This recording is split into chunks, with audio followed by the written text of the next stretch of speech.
दहेज के लालच में गई एक और बेटी की जान। शादी के 10 दिन बाद लड़की को किया प्रताड़ित। शादी के केवल 2.5 महीने बाद ही उसकी लाश मिली। दिनांक 22 अगस्त 2023 की सुबह लड़के ने फोन पर लड़की के घरवालों को बताया कि लड़की ने आत्महत्या कर ली है, लेकिन लड़की वालों ने बताया कि यह मामला है हत्याकांड का। आइए लड़की के घरवालों से जानते हैं मामले की सच्चाई। जब भी कोई महिला या पुरुष जब भी कोई फांसी लगाता है, 20 से ज़्यादा अनुभव हमको है बॉडी उतारने का। जब भी कोई फांसी लगाता है तो उसका पैर बिल्कुल मुड़ जाते हैं, हाथ की कलाई से बिल्कुल खुल जाती है, टेढ़ी हो जाती है, ऐसा बिल्कुल नहीं है, पैर बिल्कुल सीधा देते हैं। तो आपको क्या लग रहा है इसमें? ये बिल्कुल इसको तकिए से हम जहाँ तक मेरा अनुमान करता है, इसके चेहरा जो काला पड़ा हुआ तकिए से गला दबा करके इसकी हत्या की गई है और इसको फांसी के फंदे पर लटका दिया गया ताकि वो आत्महत्या साबित कर दिया जाए। लीगल रूप से सही है और सारे प्रोसीजर्स फॉलो करके ही काम हो रहा है, ये मेरे तरफ से बिल्कुल जो गलत हुआ है हम कुछ कमेंट नहीं करेंगे। Investigation in right direction with all legal procedures following the instructions of senior. आपसे झारखंड प्रशासन से और यहाँ की सरकार से हमको न्याय चाहिए, हमको कुछ चाहिए। बिल्कुल न्याय मिलेगा, जो जैसा हुआ है लीगल रूप से सही कार्रवाई होगा, इसका हम आश्वासन दे रहे हैं। बस ये लड़की सर जो हमारे घर में जब भी किसी को आफत पड़ता है रिगार्डिंग डेड बॉडी ये कल हम देख के गए हैं, इसमें कोई निशान नहीं था। आज ये है, अभी डॉक्टर साहब का रिपोर्ट पोस्टमार्टम रिपोर्ट बताएगा कि इंजरी कब का है, पोस्टमार्टम इन नेचर है कि एंटीमार्टम इन नेचर है, या जो इंजरी है उसका ड्यूरेशन क्या है, कितने देर पहले लगा है, वो सबसे स्थितियाँ स्पष्ट हो जाएंगी। ये तो बिल्कुल हम एकदम डंकी की चोट पर बोल रहे हैं, बॉडी को हमने देखा, आप लोग रोज ये सब देख रहे हैं, इसलिए आप लोग को इससे संबंध बॉडी में कोई नॉलेज नहीं था except ligature mark on neck. और महिला उसका उतना भी आपको कपड़ा जब तक महिला के साथ हम आए, महिला के साथ हम लोग आए थे कल शाम को। एएसआई तेरेसा लोगन मेरे साथ आई हुई थी, तो वो भी अच्छे से इंस्पेक्शन की है और बाकी हम तो बाहरी तरह से अच्छे से देख लिए थे, तेरेसा लोगन भी अच्छे से देख के गई। हाँ तो अब आप देख ही नहीं है सर कि क्या है। ये जो बॉडी जो दिख रहा है ये बाहर की बॉडी पे ही दिख रहा है, मैंने ऐसा कोई इंटरनल नहीं है, बाहर की बॉडी में। तो ये सब हम देखें एक एक बॉडी। अगर आज की डेट में कहीं इंटरनल और ऑर्गन में कहीं होता तो उसका हम नहीं बोल पाते कि नहीं, क्योंकि हम देखे नहीं। सर एक निवेदन है, जैसे कोई महिला या पुरुष जब कोई फांसी लगाते हैं या जो आत्महत्या करते हैं, उनका पैर हमेशा मुड़े हुए होते हैं, वो लटकते हैं। अभी डॉक्टर साहब रिपोर्ट करेंगे, इन्वेस्टिगेशन ऑन द वे है। उस बच्ची का पैर बिल्कुल सीधा है, उस बच्ची का पैर ये स्टार्टेड विद इन्वेस्टिगेशन, काला है, उसको तकिए से दबाया गया है, उसको तकिए से दबा कर मारा गया है, उसके बाजू कैसे आप ये बात बोले, ये बात में संज्ञान में आ गया, इस बिंदु पर भी अनुसंधान है। बिल्कुल निश्चित रहिए, आप लोग जो बात जो बात किसी चीज़ से पूछेंगे, हमारी बेटी किसी चीज़ से पीछे तो नहीं हट रहे हैं। सबसे दुखद घटना है कि अगर लड़की है तो साइड करी दरवाजा पुलिस को सूचना की तोड़ के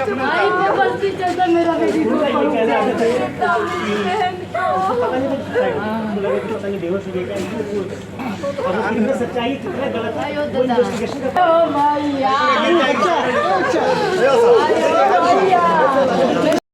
मैं ललन यादव ओबीसी मोर्चा भाजपा जिला उपाध्यक्ष जमशेदपुर। कल जो परसों डे में घटना हुई, कथित तौर पे कहा जा रहा है कि महिला जो है आत्महत्या की, कल थाने में क्या आपने देखा, किस तरह का रोल था वहाँ पर? थाने का दृश्य देख के लग रहा था कि थाने में कुछ मेला लगा हुआ है। एक पार्टी विशेष के लोग वहाँ मने कम से कम 100 के संख्या में थे। रात के 10:30 बजे जब हम लोग थाने पहुँचे, हम लोग को जानकारी हुई तो हम लोग जाके देखें तो वहाँ करीब 100 के संख्या में एक पार्टी विशेष के लोग थे और थाना में आवागमन 10 लोग जा रहे, 10 लोग बाहर आ रहे, 10 लोग जा रहे, 10 लोग बाहर आ रहे। तो माने हत्या का मामले में पीड़ित पक्ष को मदद करनी चाहिए। तो जो पीड़ित है उसको लोग दरकिनार करके जो घटना को अंजाम देने वाले लोग हैं उनको समर्थन किया जा रहा है और एफआईआर को देख के स्पष्ट नज़र आ रहा है कि कहीं ना कहीं प्रशासन की मिलीभगत है इसमें कि 304 बी ही लगाया गया, जबकि इसमें बहुत सारी और भी त्रुटियां हैं। इसमें दिया गया है कि बार बार वो दहेज मांगता, कुछ दिन पूर्व एसी, वॉशिंग मशीन, जो उसने डिमांड किया सभी मृतक के पिता ने मुहैया कराया। उसके बावजूद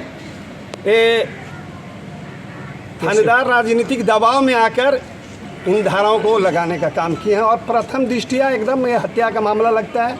अगर महिला ने सुसाइड किया तो दरवाज़ा तोड़ने का अधिकार किसी को नहीं हो, पुलिस को सूचना देती, पुलिस आती, दरवाज़ा तोड़ती, बॉडी उतारती, लेकिन सभी प्रक्रिया का पूरा करने के बाद पुलिस को सूचना दी गई और पुलिस आई और जो खाना पूर्ति है वो खाना पूर्ति की। हम लोग वरीय पुलिस अधीक्षक महोदय से मांग करते हैं कि इस पर सघन जांच किया जाना था। भारतीय जनता पार्टी जो कर सकती है इसमें आंदोलन हम लोग करने को विवश हो जाएंगे। बॉडी है वो पंखे के पत्ती पे बॉडी लटक ही नहीं सकता है, क्योंकि एक आदमी का जो सबसे कम वजन होगा वो भी 60-65 केजी से कम नहीं होगा, और 60-65 केजी एक पंखे के पत्ती पर नहीं लटक सकता।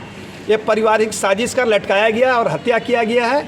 इसमें अगर सभी लोगों की गिरफ्तारी नहीं होगी, जो इन लोगों का मांग है, तो इस पर आगे पार्टी इस पर आंदोलन करेगी। वरीय पुलिस अधीक्षक महोदय से हम लोग इस संबंध में मिलकर उच्च स्तरीय जाँच की मांग करेंगे। कल दिनांक 22 तारीख को सूचना मिली, वो जो मृतक का हस्बैंड ही है, जो आरोपी भी है केस में, वही सुबह 6 बजे के आसपास थाना में आकर बताया कि उसकी पत्नी ने फांसी लगा ली है। इसी के अनुसंधान में वहाँ परसोडी थाना पहुँचा तो देखा कि मृतिका का शव बेड पर पड़ा हुआ था। फिर उसके बाद उसका जो कानूनी प्रक्रिया वो किया गया, उसके बाद उसको शव को पोस्टमार्टम हाउस भेजा गया। आप लोग जब गए तो बेड में लेटी हुई थी? हाँ, लड़की का शव बेड पर लेटा हुआ, लटका हुआ नहीं था? लटका हुआ नहीं था, फंदा लटक रहा था, लेकिन शव बेड पर था। परिवार वाले क्या बता रहे हैं? परिवार वाले हत्या की आशंका जाहिर कर रहे हैं, तो ये भी हमारे संज्ञान में है, इस पर भी अनुसंधान हो रहा है। लड़का अभी कहाँ है? लड़का को आज ही माननीय न्यायालय का आदेशानुसार न्यायिक हिरासत में भेजा गया, भेज दिया गया उसको, जेल भेज दिया गया। जेल में। और भी इसमें कुछ लोग का नाम बता रहे परिवार के अन्य लोगों का नाम दिया गया है, तो उस बिंदु पर भी अनुसंधान जारी है।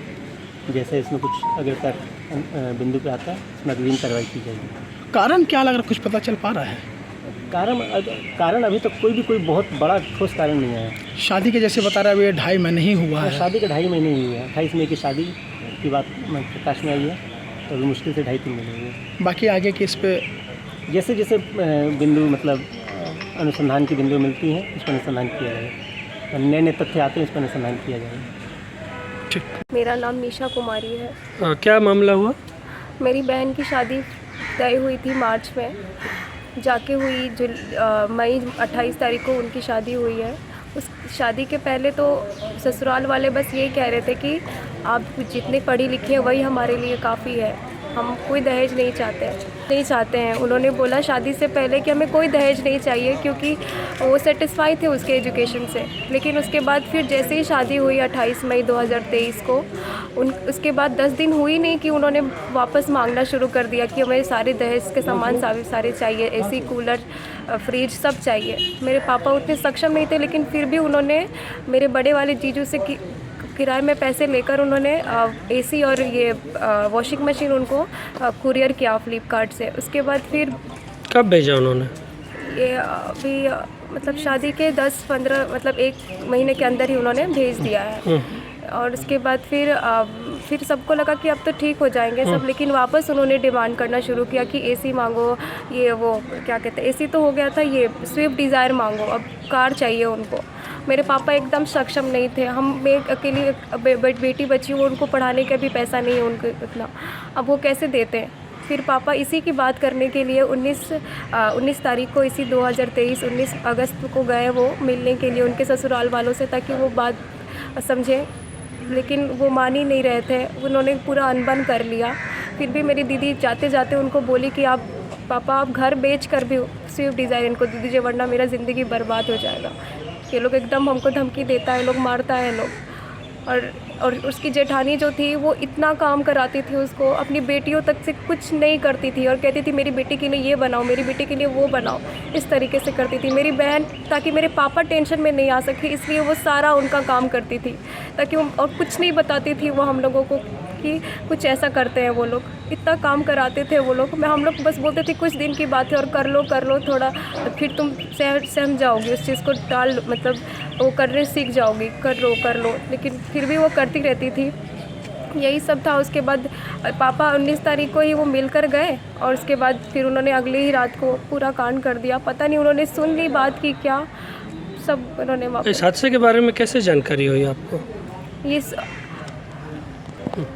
मैं अपने कॉलेज में थी, मेरे पास 22 तारीख को कॉल आया कि पापा का कि ऐसा ऐसा बात हुआ। पापा के पास उन्होंने कॉल किया था, जो मेरे जीजा जी थे, उनका नाम मनमोहन प्रसाद है। उन्होंने कॉल किया पापा को कि पापा आपकी बेटी नहीं रही, उन्होंने फांसी लगा लिया है। तो पापा मेरे बहुत शौक, फिर उन्होंने मुझे कॉल करके बताया ये बात। उसी दिन सुबह में 5:30 से 6 बजे के बीच में उन्होंने कॉल किया था। बहन शादी हुआ था, उस से लेके कल तक के ये 21 तारीख के बीच में आपकी बहन की तरफ से कितने बार आप लोगों के पास फोन आया था? हमेशा करते थे हम उनसे बात। हमेशा कभी बातचीत होती थी? मेरी कम होती थी क्योंकि मेरा कॉलेज वगैरह रहता था तो मैं मैनेज नहीं कर पाती थी हर रोज़ बात करना, लेकिन घर वालों से होती थी। घर वालों से होती रहती थी। कभी उस बातों में ऐसा लगा कि नहीं ये बहुत ज़्यादा डिप्रेशन में जा रही है? टेंशन में तो रहती थी वो, टेंशन रहती थी ताकि क्योंकि उसको पाँव वगैरह में काम करते करते बहुत दर्द रहता था। इतना वो लोग उसको ऊपर नीचे करवाते थे ना, उसको काम करवाना, ये बनाओ वो बनाओ, मतलब एक चीज़ तो बनाने नहीं, और बेटियों को एक गिलास पानी तक नहीं देते थे वो लोग। कहते थे कि यही ला के देगी, मतलब वो लोग सब लोग बैठे रहते थे, सारा A to Z काम सारा मेरी दीदी करती थी। तो इस बीच में कभी ऐसा लगा कि बहन की तरफ से कभी ऐसा बोला गया कि मेरे साथ इस तरीके का घटना हो रहा है? हाँ, मेरी बहन ने कहा कि ऐसे काम पूरा करवाते हैं, मेरे घुटने में दर्द, मेरे पाँव में दर्द हो रहा है, फिर भी हम लोग कहते थे कि कोई बात नहीं, क्या करोगे अब बाकी थोड़ी ऐसा कुछ बातें हो कि जहाँ मारपीट हुआ वगैरह हुआ या जीजा के साथ झगड़ा हुआ या घर वाले हाँ, के साथ झगड़ा होता था तो वो गुस्सा हो जाता था, बात ही नहीं करता था उससे। अच्छा, बात नहीं करेगा, ऐसे ही अकेले रहेगा या फिर बात नहीं करता था। मेरी दीदी उनको जाके बोला करती थी कि ऐसे मत करिए, क्योंकि वो वहाँ अकेली फील करती थी, उसको लगता था कि उसका कोई है नहीं वहाँ पे, वही जाके बोलती थी और वो हमेशा गुस्सा करने लगता था उस पर, चिल्लाउट करता। मेरी बेटी को ये जो घटना चले आ रहा था, ये शादी के कितने दिन बाद से शुरुआत हो गई है कि इस तरीके का? 10 दिन तक बहुत सब सही था, 10 दिन तक, 10-15 दिन तक सब ठीक था, उसके बाद फिर इस तरीके का पूरा तो क्या शादी के समय में ऐसा कुछ बातचीत हुआ था कि ये चीज़ देना है वगैरह करना है? नहीं, उसके पहले तक कुछ नहीं बोला था उन्होंने, बोला था कि जितना आपने पढ़ा है, पढ़ाई किया है, वही हमारे लिए काफ़ी है, पढ़ी लिखी हैं आप, हमको जैसा चाहिए था वैसा ही है। उसके बाद उन्होंने शुरू किया, जब शादी हो गई तो 10-15 दिन के बाद उन्होंने मैंने शादी के समय में ऐसा कोई बातचीत नहीं हुआ कि ये सामान देना है? नहीं, ये शादी के बाद वाला? हाँ, बाद कहानी है। हाँ, और उनकी बेटियां ऐसी थी कि खाली काम करवाती थी मेरी बहन से, और जेठानी भी ऐसी ही थी। जो 2 बेटी है उनका नाम था ये नाम था संस्कृति, और संस्कृति थी, और एक राजनंदिनी नाम था, दोनों लड़कियां। राजनंदिनी तो बिल्कुल भी पसंद नहीं करती थी, उल्टा जवाब देती थी मेरी बहन को, उल्टा जवाब देती थी कि आपने ये क्या बनाया, आज टेस्टी खाना नहीं बनाया। तो मेरे जीजू डांटने लगते थे, ना कि अपनी बेटी को डांटते थे, वो अपनी बीवी को ही डांटने लगते थे कि तुम खाना इतना टेस्टी क्यों नहीं बनाई हो, मेरी बेटी को पसंद नहीं है, मेरी भतीजी को अच्छा नहीं लग रहा है। अपनी भतीजी को हमेशा ज़्यादा प्रायोरिटी देते थे अपनी बीवी के कंपेरेटिवली।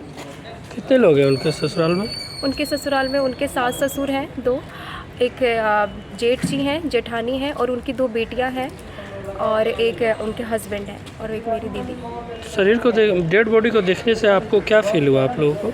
उसमें एकदम नाखून के निशान लग रहे थे, पूरा यहाँ काला, गला घुट, ऐसा लगा था कि कोई गला घोटा है, पूरा नाखून का निशान यहाँ पूरा काला पड़ा था, हाथ में नाखून का निशान है, हाथाबाई पूरा एकदम ऐसा लगा था कि वो बचने की कोशिश कर रही है और वो उसको एकदम पकड़ के, पूरा नाखून का निशान है, और यहाँ पे पूरा ऐसा लग रहा है चाटे से मारा गया है, पूरा एकदम काला पड़ा है पूरा चेहरा, यहाँ पे पूरा एकदम नाखून का निशान है।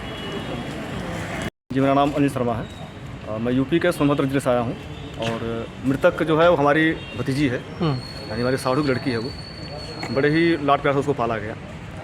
घटना की जानकारी सुबह हम लोगों को करीब 6:30 से 7 बजे के आसपास हम लोग को हुई। आना फाने में हम लोग ट्रेन पकड़ के हम लोग यहाँ आए।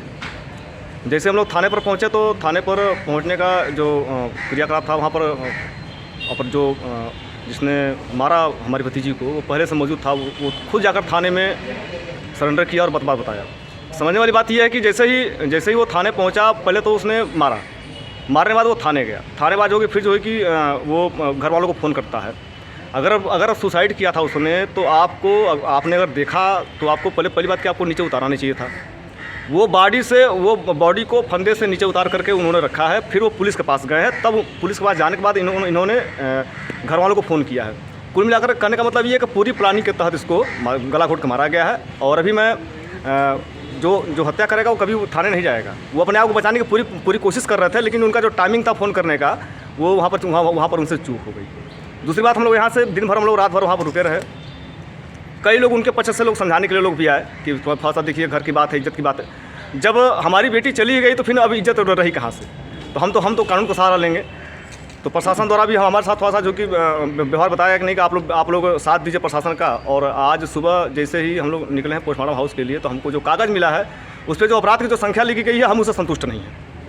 अपराध की जो संख्या लिखी गई है, जिसका गला घोट करके मारा गया हो, जिसको उत्पीड़न करके मारा गया हो, केवल 504 लगाया गया है, जो भी धारा लगी गई हैं, उससे हम बिल्कुल सहमत नहीं हैं। उनके ऊपर 302 का मुकदमा हाजिर हो, दहेज प्रथा का मुकदमा हाजिर हो, तब जाकर हमको चैन मिलेगा। क्या लगता है इसमें प्रशासन साथ दे रही है आपका? इसमें वहाँ पर जब हम लोग थाने पहुँचे थे तो उनके तरफ से, हालांकि वो लोकल हैं और वो अपने आप को नेता समझते हैं, अपने आप को कांग्रेस का नेता समझते हैं या फिर अपने आप को यहाँ का बलशाली समझते हैं, तो उनके तरफ से हमको लगता है कि करीब 200-300 लोग गए थे। लेकिन जैसे हम लोग यहाँ पर इकट्ठा होना शुरू हुए, सारे लोग वहाँ से धीरे कर सकते हैं, वहाँ से सारे लोग हट गए। और जब वहाँ से हम लोग पोस्टमार्टम हाउस तो अभी हम लोग आए हैं, बॉडी को देख करके लगा है, अनुभव हमारा बताता है कि जो लड़की फंदा लगा करके खुद से सुसाइड करेगी, उसके गले में कभी भी ये सीन पूरा कभी भी काला नहीं होगा, गाल कभी काला नहीं होगा, जीभ निकल सकती है, यहाँ पर नाखून का निशान नहीं होगा।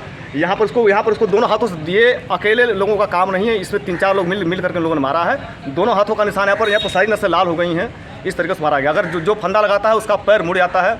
जहाँ पर फांसी लगाई गई है वो जगह पंखा था और पंखे के ब्लेड में लगाया गया था। अगर भारी भरकम जिसका वजन 60-70 किलो, 65 किलो, 50 किलो जिसका वजन है, उस ब्लेड से ब्लेड टेढ़ी हो जाती है, बिल्कुल ब्लेड टेढ़ा नहीं हुआ और फंदा बिल्कुल बेड के करीब था। अगर लड़की खड़ी होती है अगर बेड पे तो उसके घुटने तो वो फंदा आता है। इससे हम संतुष्ट नहीं हैं और मैं चाहता हूं कि प्रशासन से कि उचित से उचित कार्रवाई हो और इनको सजा हो। क्या मामला है बताइए, आप लोग यहाँ क्यों आए हुए हैं? हम लोग ये आए थे वो लड़की का देखने के लिए, जो जमाईत था वो बोला है कि फांसी लगा ली है। हम लोग आए कि हमारा लड़की पर नाज था, विश्वास था कि हमारा लड़की ये फांसी नहीं लगाएगी, विश्वास नहीं हुआ, इसलिए हम लोग यहाँ आ करके सब देख करके ये अभी देखे तो मालूम हुआ कि ये फांसी नहीं लगाई है, इसको मारा गया है गला दबा। कैसे पता चला आपको फांसी नहीं लगा? हम लोग देखने के अनुसार फांसी लगाएगा तो यहाँ इस तरह से ऐसे जो निशान आएगा, नाखून का भी निशान है। फांसी लगाएगा तो फांसी लगाएगा तो फांसी का जो ये फंदा दिखा है, साड़ी का दिखाया है। अच्छा एक चीज़ बताइए, ये जो बच्ची की 28 मई को 28 मई 2023 28 मई 2023 3 महीना अभी होने वाला है। 28 तारीख को मैंने अगर आपके हिसाब से देखे तो 4 महीना हो रहा है शादी के। हाँ। तो इस बीच आपकी बच्ची की तरफ से किसी तरह का फ़ोन आता था कि नहीं ससुराल की तरफ से इस तरह वो मतलब कि इस तरह से घर का ये बात बाहर न जाए, ये लोग का रिस्ट्रिक्शन था। उन लोग का रिस्ट्रिक्शन था कि नहीं बताना है। FIR कॉपी में जिस तरीके से आपने लिखा है कि फ्लिपकार्ट के जरिए आपने फ्रिज और AC भिजवाए थे। हाँ, तो शादी के लगभग 1 महीना के बाद या 1 महीना के अंदर में हमने फिर AC, जैसे जैसे पैसा हुआ हमने AC फिर ये कूलर ऑनलाइन भिजवा दिया। FIR में ये भी लिखे कि आप FIR में ये भी लिखे हैं कि 4 व्हीलर डिजायर मांगा। हाँ, जब ये आया था, जब हम लोग 22 ये आए थे 19 तारीख को शाम को पहुँचे हैं यहाँ पर, 21 तारीख को यहाँ से गए हैं।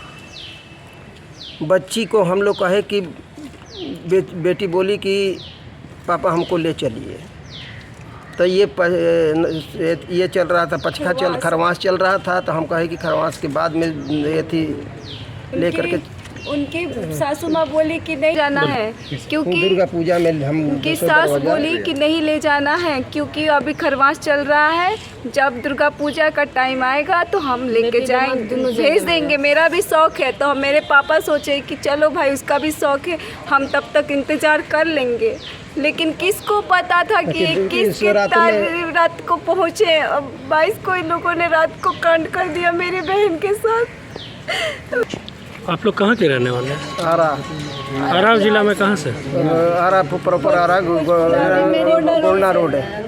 तो 4 महीने में कभी भी उसने फ़ोन, आपकी बेटी ने कभी फ़ोन करके नहीं बताया क्या मामला? डिमांड करता है लोग, जल्दी से पूरा कर दीजिए उन लोगों का डिमांड। टॉर्चर करता था, टॉर्चर उसको करता था, मेंटली वो टॉर्चर होती थी बहुत ज़्यादा। खाली मेरे पास फ़ोन आया है 21 तारीख के रात को। शादी के 10 दिन बाद से उन लोगों का डिमांड शुरू हो गया था। ससुराल कहाँ है? परसुडी परमोथो नगर। दामाद का क्या नाम हुआ आपका? मनमोहन प्रसाद। बेटी का क्या नाम हो? नेहा कुमारी। आप कौन है? मैं उसकी बड़ी बहन हूँ। क्या नाम हो आपका? पूजा कुमारी। आपका क्या नाम हो? धरीचंद ठाकुर। आप कौन है? उस नेहा का फादर है। पिताजी।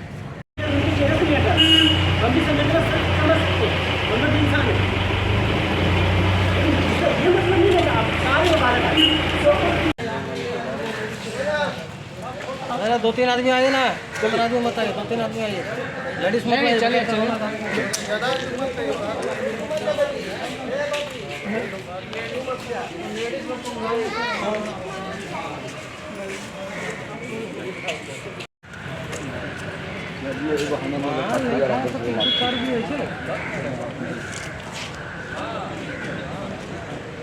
यार 10 साल की सजा फिर मना।